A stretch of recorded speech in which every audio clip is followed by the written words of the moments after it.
All right, I'm going to show you guys how to do the closing entries as part of the closing process. The closing process is pretty much where you set your temporary accounts to 0 for the next accounting period.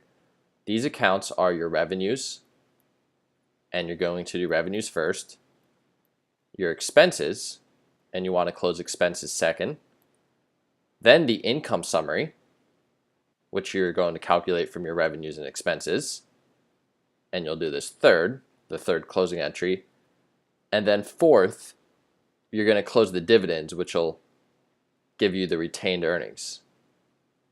All right, so it's actually pretty simple.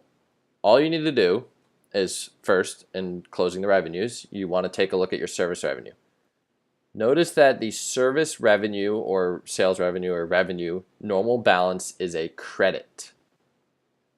So that means to zero it out, we're going to have to debit it. So debits go first, and you'll see that service revenue of 45,000. So we have to zero that out by debiting 45,000. And this is going to go into our income summary. Of course, with a credit of that same amount. And that pretty much closes our revenues. It's very much that simple. I mean, in a real entry, you might have a note here that you're closing revenues. You'll put close one, all the formalities that would go in an actual entry, but this is pretty much how it's done. Next, you're going to want to close your expenses. A real business is going to have a lot more expenses than this, most likely. I just included a few to show the principle. But it's important to note that this time the income summary is going to be the one debited. And that's because a credit balance of an income summary shows a profit, and expenses are eating into our income summary. So that means we're going to have to overall debit the income summary. But in order to do that, we have to credit the expenses. And that makes sense because expenses have a normal balance of a debit. So when we credit them, we're going to zero out our expenses. So you can see we're going to have a salaries expense here of 4,000. We're going to have a utilities expense of 1,000. There's rent that costs $500. Depreciation, I'll just put dep, 300, as well as some supplies, like office supplies or whatever, 500. And so to figure out how much you want to debit your income summary, all you have to do is just add up your expenses. So you can say we have 4,000, 1,000, that's 5,000, 6,000, 6,300. And that's how much is going to debit the income summary. And that pretty much closes our expenses right there. It's this simple. I recommend if you guys think about it in terms of how it relates to your income summary, it's going to make things a lot easier. So you're going to increase your income summary and show a profit by, sorry about that horrible handwriting there, by crediting it, or lower it by debiting. And that's what we did here. We credit with our service revenue. We credit the income summary by debiting the service revenue. And likewise, we zero out the expenses by debiting the income summary. And so, as you can see, we've already closed our revenue and expenses. And now we want to close the income summary itself. Well, first we need to find out the balance of our income summary. We debited the 6,300 here, but we also have a we debited 6,300 here. We have a credit of 45,000. And so to find out what our balance left over is, we're going to need to subtract that amount, and that leaves us with 38,700. Sorry, dyslexic numbers here.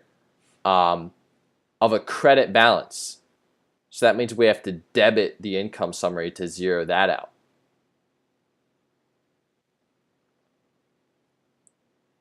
$38,700. Well, which credit is this going into? this is how we get our retained earnings. Retained earnings. And this closes the income summary. You guys can double check, and this minus this will leave a credit of that amount, which we debited, so now it's 0, and we have closed our income summary. So we've already completed 3 of the 4. We've closed our revenues, we've closed our expenses, and we've closed our income summary. If you guys don't remember, retained earnings is negatively affected by dividends. You subtract dividends from your beginning retained earnings. And so when we're closing our dividends, that's going to eat into our retained earnings. Dividends have a normal balance of a debit. So that means they increase with debit and decrease with credit. So we need to zero out our dividends. That means they are going to be credited. We have $2,000 in dividends. So that means, we want to credit by $2,000. And this is going to debit into our retained earnings, effectively eating into our retained earnings somewhat of $2,000. And that's pretty much it. We've closed our revenues, we've closed our expenses, income summary, as well as dividends.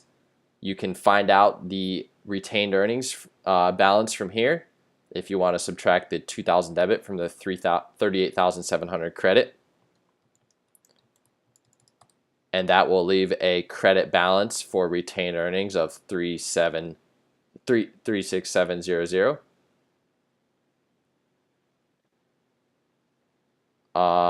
But other than that, we have actually done the 4 main closing entries as part of the closing process. You can take this data, or entries I should say, and use it to prepare the post-closing trial balance. I'm not going to go into that here, maybe another video. I just wanted to show how simple it really is to do the closing entries. If you guys like this video, please, leave a comment or subscribe to my channel. Don't be afraid to ask a question. I'm hoping to provide some more basic accounting videos in the future, as well as some economics. So definitely subscribe to get notified when those come out. Thanks for watching, guys. Hope this helped.